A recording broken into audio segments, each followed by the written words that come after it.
Hello friends, लो wizard गुरु में आपका एक बार फिर से स्वागत है। और आज हम जीएसटी की चर्चा को थोड़ा आगे बढ़ाएंगे। जीएसटी में ये बात समझने की कोशिश करेंगे कि जीएसटी किसी भी काम पर लगता है या नहीं।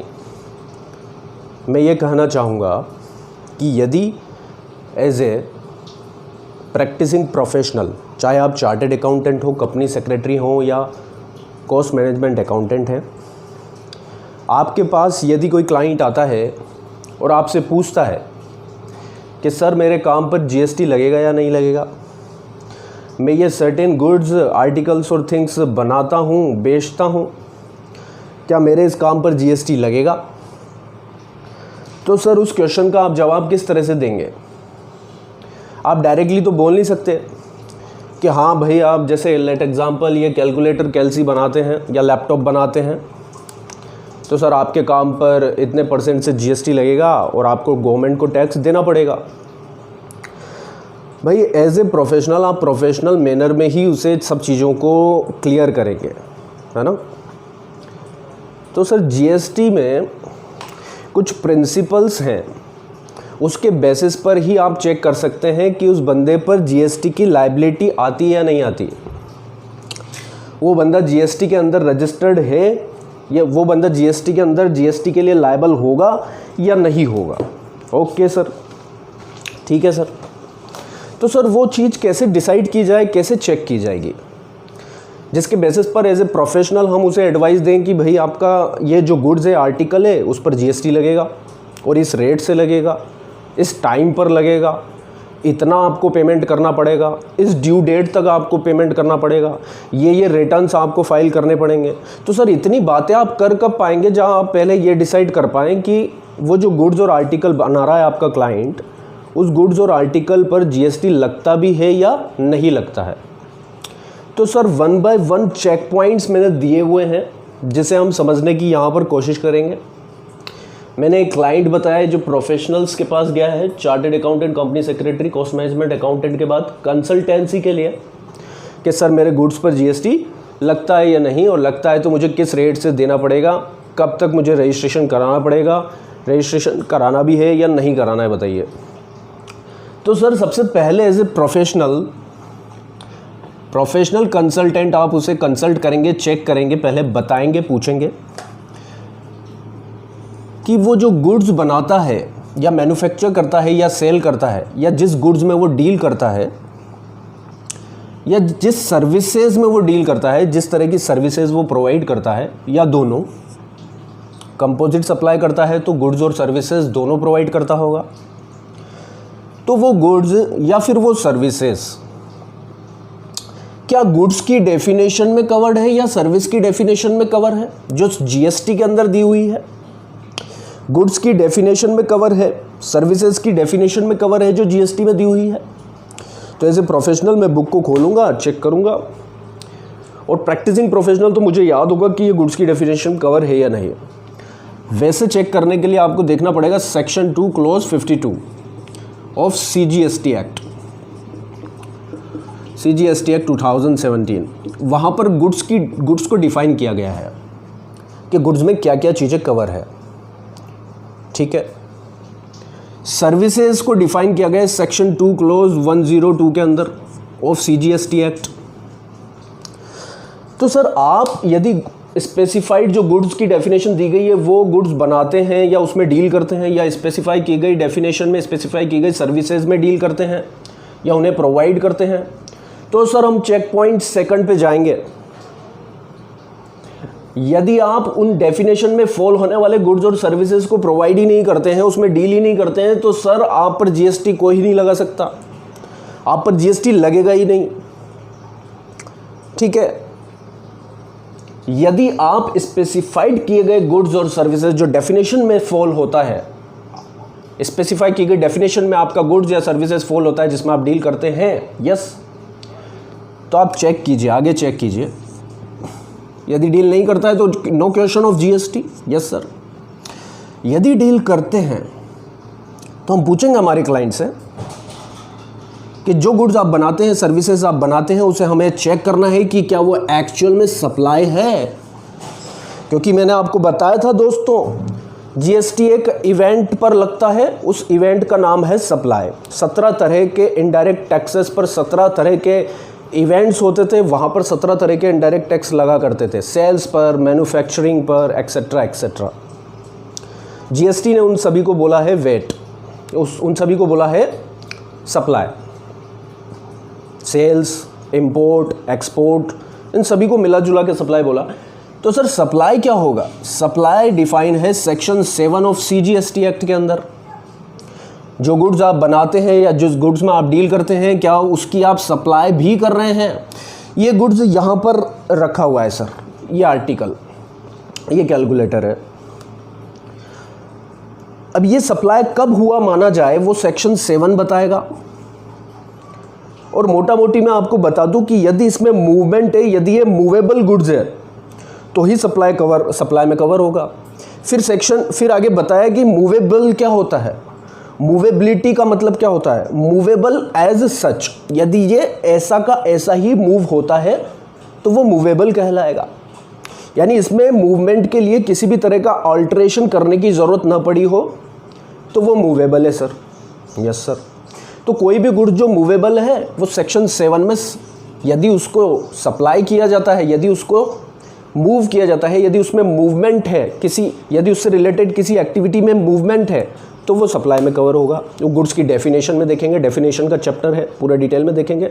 आप यहाँ पर एक समरी के फॉर्म में समझने की कोशिश कीजिए, फिर चैप्टर वाइज अलग अलग चीज़ों को समझेंगे हम। यदि आपका गुड्स सप्लाई में कवर है सेक्शन 7 ऑफ सीजीएसटी एक्ट के अंदर, या सर्विसेज आपकी सप्लाई में कवर है सेक्शन 7 ऑफ सीजीएसटी एक्ट के अंदर, तो हम थर्ड पॉइंट चेक करेंगे। और यदि सप्लाई में कवर ही नहीं है तो हम जीएसटी की बात ही नहीं करेंगे। हाँ सर, हमारा गुड्स और सर्विसेज सप्लाई में कवर है, तो यदि आप उसकी सप्लाई करते हैं तो थर्ड चेक हमें करना है कि उसकी प्लेस ऑफ सप्लाई, उसका place of supply taxable territory यानी कि इंडिया में होना चाहिए। जो गुड्स आपने सप्लाई किया वो सप्लाई इंडिया में होना चाहिए। इंडिया की डेफिनेशन हमने देखी थी, समझी थी, सेक्शन 2 क्लॉज 56 के अंदर, बहुत अच्छे से लास्ट वीडियोस में देखिएगा। तो सर इसका मूवमेंट और इसकी सप्लाई, ये सप्लाई भाई इस गुड्स से, आर्टिकल से मैंने पूछा कि क्या तू गुड्स है? हाँ, इसने कहा मैं गुड्स हूँ, मैं सेक्शन 2 क्लॉज 52 के अंदर गुड्स हूँ। सर्विसेज को नहीं ले रहा हूँ, गुड्स पे ले रहा हूँ एक एग्जांपल अभी। फिर मैंने इससे कहा क्या तू गुड्स है तो क्या तेरी सप्लाई होती है? क्या तू सप्लाई की डेफिनेशन में कवर है? क्या तेरे अंदर मूवमेंट है?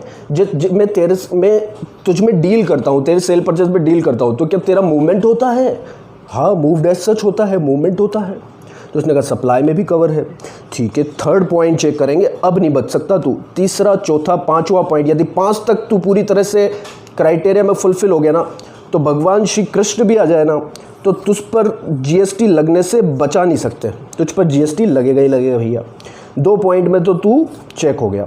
थर्ड पॉइंट, अब तेरी जो सप्लाई है ना, तूने कहा सप्लाई है, अब तेरी जो सप्लाई है क्या वो टैक्सेबल टेरिटरी में है? क्या वो इंडिया के अंदर ही है? हाँ सर, यदि इंडिया के बाहर चला गया, यदि इंडिया के बाहर चला गया 200 नॉटिकल माइल्स के बाहर, तो वो तो एक्सपोर्ट हो जाता है। और export the goods not the tax. Export को प्रमोट करना चाहती है गवर्नमेंट, मैंने बताया था आपको, क्योंकि एक्सपोर्ट से फॉरेन रिजर्व्स आते हैं, फॉरेन रिजर्व से डोमेस्टिक ग्रोथ बढ़ती है, जीडीपी बढ़ती है। ठीक है, इसलिए एक्सपोर्ट को प्रमोट करने के लिए एक्सपोर्ट पे टैक्स नहीं लगाया जाता। तो सर एक्सपोर्ट तो नहीं किया जाता तुझे? नहीं सर, इंडिया की टेरिटोरियल लिमिट में ही तुझे क्या सप्लाई किया जाता है? क्या टैक्सेबल टेरिटरी के अंदर तेरी सप्लाई होती है? तेरी सप्लाई मतलब तेरी प्लेस ऑफ सप्लाई, पीओएस। क्या पीओएस क्या है सर? ये पीओएस क्या है? पीओएस के लिए सेक्शन 10 से लेकर सेक्शन 13 ऑफ आईजीएसटी एक्ट हमें पढ़ना पड़ता है। पीओएस का एक अलग चैप्टर है, place of supply. Place of supply section 10 से सेक्शन 13 ऑफ आईजीएसटी एक्ट में हम उसे समझते हैं। तो अभी यहाँ पर समझिए उसे, वो चैप्टर के साथ देखेंगे। क्या तेरी प्लेस ऑफ सप्लाई इंडिया में है? उसने कहा नहीं, मैं तो इंडिया के बाहर सप्लाई होता हूँ, तो कोई बात ही नहीं करेंगे सर जीएसटी की। ठीक है, बाहर निकल गया आपका क्लाइंट, जीएसटी नहीं देना पड़ेगा उस पर, और एक्सपोर्ट पे तो कुछ टैक्स है भी नहीं। यदि तुम टैक्सेबल टेरिटरी में सप्लाई करते हो, यदि इंडिया के अंदर ही तेरी सप्लाई होती है, इंडिया के अंदर ही तेरी सप्लाई होती है, तो सर चेक पॉइंट 4 आता है, यहाँ पर ऊपर जा रहा है सर, ये देखिए यहाँ पर, ठीक है। अब ये यहाँ से यहाँ चेक करेंगे, ये चेक पॉइंट 5 यहाँ आएगा। फिर चेक पॉइंट 4, चेक पॉइंट 4 क्या है सर? इंडिया में सप्लाई करते हैं हम इंडिया में ही करते हैं इसकी सप्लाई। आगे बोलिए, आगे बताइए सर जल्दी। अरे रुको, बताते हैं, शांति रखो। अब हमें देखना पड़ेगा कि जो सप्लाई आप इंडिया में कर रहे हो, जिस गुड्स और आर्टिकल की आप सप्लाई कर रहे हो, गुड्स की सप्लाई कर रहे हो और टैक्सेबल टेरिटरी में कर रहे हो, इंडिया के अंदर कर रहे हो, ठीक है। चेक पॉइंट 4 पे बताइए, क्या आप टैक्सेबल पर्सन हैं? क्या आप टैक्सेबल पर्सन हैं? आप जो सप्लाई कर रहे हैं, क्या आप टैक्सेबल पर्सन हैं? सर टैक्सेबल पर्सन को कैसे डिफाइन किया जाएगा?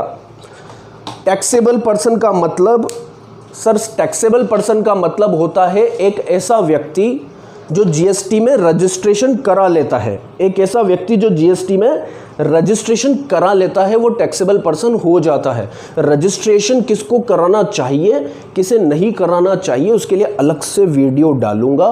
रजिस्ट्रेशन का एक पूरा चैप्टर भी है, वहाँ पर भी उसे समझेंगे।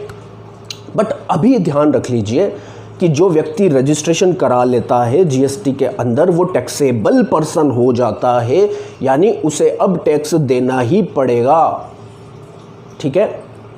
सर टैक्स रजिस्ट्रेशन के लिए लिमिट है क्या? रजिस्ट्रेशन के लिए देखिए, आप सुनिए, 40 लाख की लिमिट है, पहले 20 लाख की थी। यदि आप गुड्स में डील करते हैं, रजिस्ट्रेशन के चैप्टर में डिटेल में समझेंगे दोस्तों, अभी समझ लीजिए समरी फॉर्म में। रजिस्ट्रेशन की लिमिट है 40 लाख रुपए यदि आप गुड्स में डील करते हैं। यदि आप सर्विसेज में डील करते हैं तो लिमिट है 20 लाख रुपए। और यदि आप सर्विसेज चाहे इंडिया में कहीं भी सप्लाई करें, 20 लाख रुपए की लिमिट है। 20 लाख को क्रॉस करते हैं, एक्सीड करते हैं, तो फिर आपको जीएसटी में रजिस्ट्रेशन कराना चाहिए।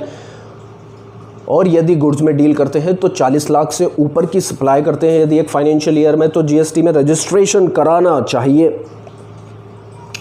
और जब आप जीएसटी में रजिस्टर्ड हो जाते हैं तो आप टैक्सेबल पर्सन कहलाते हैं।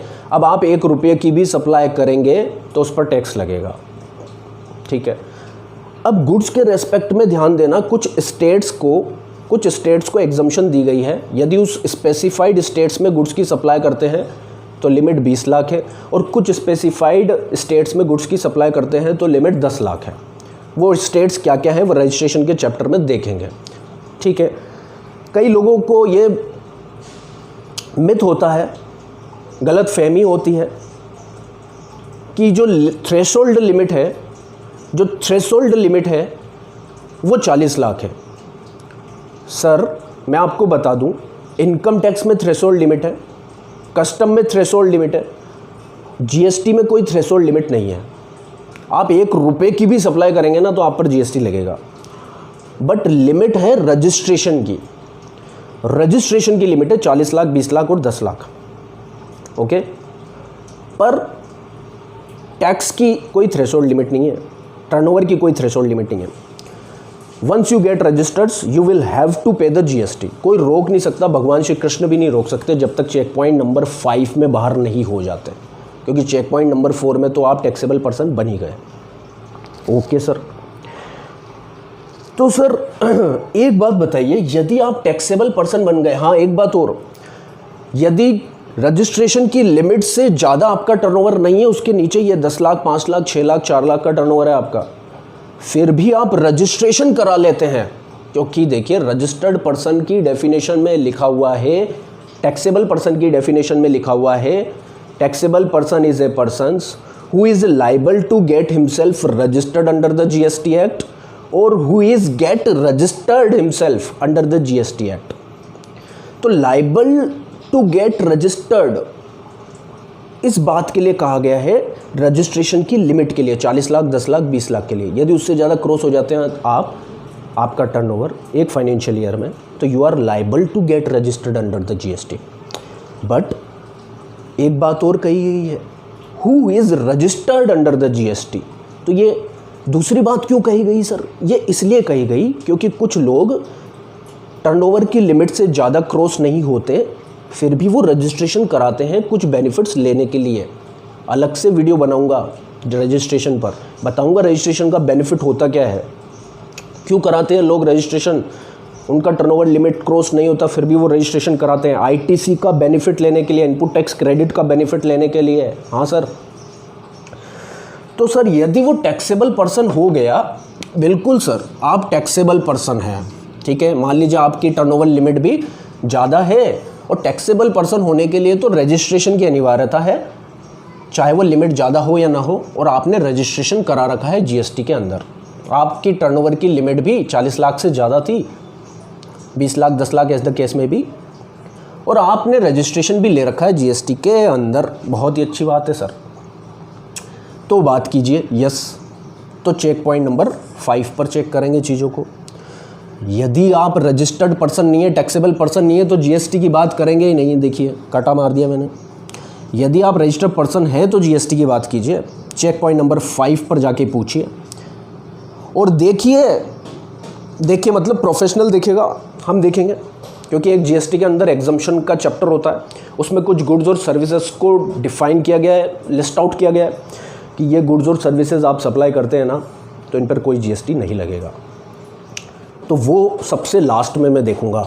यदि इसमें भी आपका गुड्स ये कवर नहीं हुआ ना सर, तो भगवान श्री कृष्ण भी आ जाए या कोई से देवी देवता आ जाए, आप पर GST बचा नहीं सकते, आप पर GST लगेगा ही लगेगा, ठीक है। फिर तो एक वैल्यू डिटरमाइन की जाएगी अंडर सेक्शन 15, सेक्शन 15 के अंदर, उस वैल्यू पर, और फिर रेट, स्पेसिफाइड रेट, जो अलग अलग 4 ही रेट है, 5, 12, 18, 28, जो आपके गुड्स और सर्विसेज पर लगती है उसे अप्लाई किया जाएगा।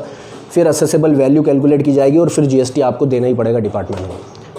पर यदि आप 100% एग्जम्पशन नोटिफिकेशन में कवर हो गए, यानी कि आपका गुड्स यहाँ तक तो आ रहा था बिल्कुल सही सर, टेंशन बढ़ रही थी आपके क्लाइंट की, GST देना पड़ेगा, यहाँ पर आकर आपका गुड्स 100% एग्जम्पशन में कवर हो गया। गवर्नमेंट ने नोटिफिकेशन दे रखा है कि मान लीजिए एग्जाम्पल ले रहा हूँ, ठीक है, कि स्टेशनरी आइटम पर 100% एग्जम्पशन है, ठीक है। तो सर आपका जो कैलकुलेटर है वो 100% एग्जम्पशन में कवर हो गया, तो फिर GST की बात नहीं होगी, ये नहीं कह रहा हूँ, ध्यान दीजिएगा। GST लेवी तो हो जाएगा, बट GST का कलेक्शन नहीं कर सकता आपसे कोई भी, ठीक है, कोई भी गवर्नमेंट। लेविड हो जाएगा सर, इसका मतलब क्या है? ये वाला पार्ट देख रहे हैं अभी। यदि 100% एग्जम्पशन में कवर्ड है तो, सॉरी ये वाला, तो आप पर GST लेविड हो जाएगा और GST का कलेक्शन भी होगा। सर ये लेविड और कलेक्शन मैंने बताया था आपको, यदि सप्लाई में कवर हो आप, यदि आप सप्लाई में कवर हो, यदि आप सेक्शन 7 ऑफ CGST में कवर्ड हो, तो GST आप पर लेविड हो जाता है, GST लेविड हो जाता है। लेविड एंड कलेक्शन अलग अलग बात है। GST आप पर लग जाता है, GST आपसे कलेक्ट होगा नहीं होगा ये एग्जम्पशन पर डिपेंड करता है कि क्या गुड्स और सर्विसेज आप बना रहे हैं वो एग्जम्प्ट तो नहीं है। यदि वो एग्जम्प्ट है ना सर, यदि वो एग्जम्प्ट है, whether the goods 100% exemption notification में कवर होता है तो यदि 100% एग्जम्पशन में कवर होता है ना आपका गुड्स, तो आप पर GST लेवी होगा, बट नोट कलेक्टेड। मेरे को यहाँ लिखना चाहिए नोट कलेक्टेड। 100% एग्जम्प्ट है तो कलेक्ट तो हो ही नहीं सकता सर। लेवी तो हो गया था, सप्लाई बन चुका था, इसलिए GST लेवी हो गया था, बट कलेक्शन नहीं हो सकता क्योंकि 100% एग्जम्पशन में कवर हो गया। दूसरी बात, सप्लाई में कवर हो चुका था। चेक पॉइंट 2 पर देखिए, POSB territorial water of India में था, आप टैक्सेबल पर्सन भी थे, बट 100% एग्जम्पशन नोटिफिकेशन में कवर नहीं हुए। 100% एग्जम्पशन नोटिफिकेशन में भी कवर नहीं हुए, चेक पॉइंट 5 में भी बाहर निकल गए सर। तो सर आप पर GST लगेगा भी सही और कलेक्ट भी होगा, क्योंकि आप एग्जम्प्ट नहीं हैं। लेवी तो सप्लाई होते ही हो गया, कलेक्शन एग्जम्पशन पर डिपेंड करता है। यदि एग्जम्पशन है आपके गुड्स पर तो कलेक्शन GST का नहीं होगा, और एग्जम्पशन नहीं है तो GST का कलेक्शन होगा, कोई रोक नहीं सकता, ठीक है। तो दोस्तों आपको ये बात समझ में आ गई होगी अच्छे से। चेक पॉइंट मैंने 5 डिफ़ाइन किए, एक्चुअली 13 तक चेक पॉइंट्स होते हैं। 13 चेक पॉइंट, 13 गेट हैं पूरे जीएसटी में। ये पूरे 13 गेट मिलकर पूरी जीएसटी को बनाते हैं। और ये चेक पॉइंट भी अलग अलग चैप्टर्स हैं सारे। समझ में आई बात आपको? तो ये 5 चेक पॉइंट ग्रॉसली हमने देखे कि यदि हमारे पास कोई क्लाइंट आता है तो उसको जीएसटी के दायरे से कैसे हम बचा सकते हैं, ठीक है, और कैसे उस पर जीएसटी लेवी हो सकता है और कैसे उस पर जीएसटी कलेक्ट हो सकता है। तो होप आपको ये बात बहुत अच्छे से समझ में आई होगी, जो मैंने to the best of my knowledge and believe पूरी कोशिश करके आपको समझाने की कोशिश करी है। दोस्तों सपोर्ट बनाए रखिए, चैनल को सब्सक्राइब कर लीजिए, नहीं किया हो तो बेल आइकन को प्रेस कर लीजिए ताकि मेरे नेक्स्ट वीडियोस की अपडेशन आपको मिलती रहे टाइम पर। और लाइक कर दीजिए अपने दोस्तों के साथ और दूसरे स्टूडेंट्स जिन्हें भी नॉलेज चाहिए इस बारे में, मेरे अपकमिंग वीडियोस के बारे में, उन्हें शेयर कर दीजिए, ठीक है। और इसी तरह सपोर्ट बनाए रखिए।